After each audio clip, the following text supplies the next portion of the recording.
Dans la suite de ce que nous a présenté Céline, je voulais enchaîner avec le décret, parce que le décret a déjà fait le lien avec l'expérimentation nationale qui a permis de creuser justement avec un certain nombre d'autres cas les conditions, le chemin pour construire une action de formation en situation de travail qui soit efficace, qui soit efficace sur le plan du développement des compétences, qui soit réalisable dans des contextes d'entreprise et qui puisse être reconnue en tant qu'action de formation. Et donc, voilà, ce décret, c'est vraiment l'aboutissement de, bien sûr, des travaux des juristes, etc., mais aussi de cette expérimentation nationale que je présenterai après. Pourquoi commencer avec le décret? D'abord pour faire le lien avec le travail de Céline, et puis aussi parce que dans ce décret, on y retrouve le noyau dur des questions de la FEST, donc on va rentrer tout de suite dans la question de la FEST, parce que le décret nous dit, avec relativement d'espace, hein, c'est pas un décret très contraint, la volonté n'était pas de faire d'enfermer la FEST dans un carcan, parce que la FEST, par définition, ça se réalise en entreprise, dans un contexte d'entreprise, et qu'il faut pouvoir trouver plasticité aux actions qui sont menées, parce que les contextes d'entreprise sont tous très différents, selon la taille, le secteur, les métiers, etc. Et donc, il fallait un contexte qui permette de repérer ce qu'était une FEST, mais en même temps qui n'enferme pas. Et puis, il y aura aussi sans doute à évoquer la question des preuves et des traces pour justifier de l'existence. Ça va être un sujet qui va vous intéresser. On pourra en parler notamment par rapport à ce qui a été discuté dans l'EXP, par rapport à ce qu'il y a dans le décret, et puis aussi avec les autres groupes qui vont aussi définir leurs attentes en matière de justificatif, de l'effectivité et de l'efficacité des AFEST. Alors, sur le noyau dur de la FEST, le premier élément que précise le décret, c'est qu'il faut une analyse de l'activité de travail, pour le cas échéant, l'adapter à des fins pédagogiques. Donc, il y a vraiment cette idée force de la FEST, c'est que ça nécessite une phase d'ingénierie en amont, d'analyser la situation de travail pour pouvoir repérer les situations qui seront support d'apprentissage. Donc ce travail se fait dans l'entreprise et c'est une caractéristique importante parce que du coup ça a des effets en matière sur la nature des compétences développées qui vont être au plus près des situations de travail, elles sont construites à partir des situations de travail, donc c'est le matériau pédagogique, c'est la situation de travail, et puis le deuxième effet, c'est l'effet modèle économique, c'est-à-dire que une AFEST nécessite une ingénierie particulière et que donc il faut pouvoir trouver dans l'AFEST un enjeu de développement de compétences et une faisabilité aussi économique, ce qui ne va pas évidemment manquer de vous intéresser.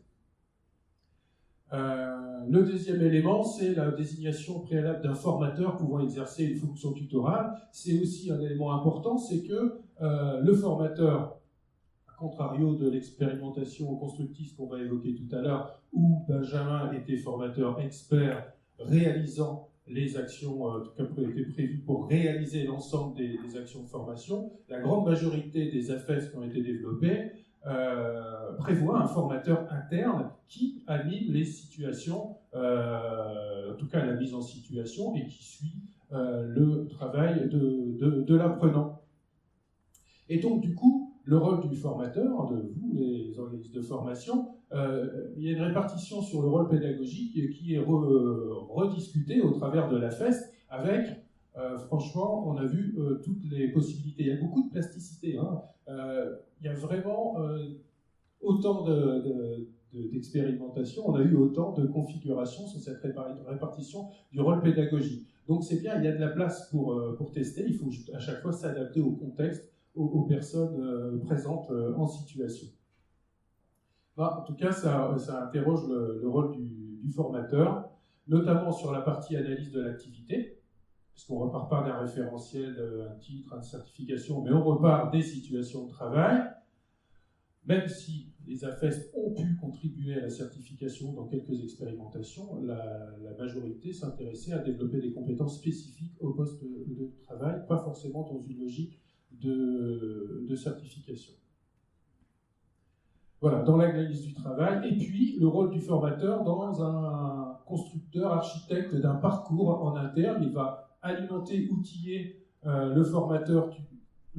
AFEST interne avec la construction d'une ingénierie, des outils pour qu'il puisse animer les situations. Et puis on verra aussi sur la partie réflexive, qui est le troisième élément du noyau dur de l'AFEST, à savoir l'AFEST, c'est l'alternance entre des mises en situation aménagées à des fins pédagogiques, c'est-à-dire qu'on n'est pas directement en situation de travail, il y a une réflexion sur à quelles conditions la situation de travail est réalisable et permet d'atteindre des objectifs pédagogiques, et l'alternance avec des phases réflexives, c'est-à-dire sortie de la situation, où là, on va essayer de transformer l'expérience de travail en compétence au travers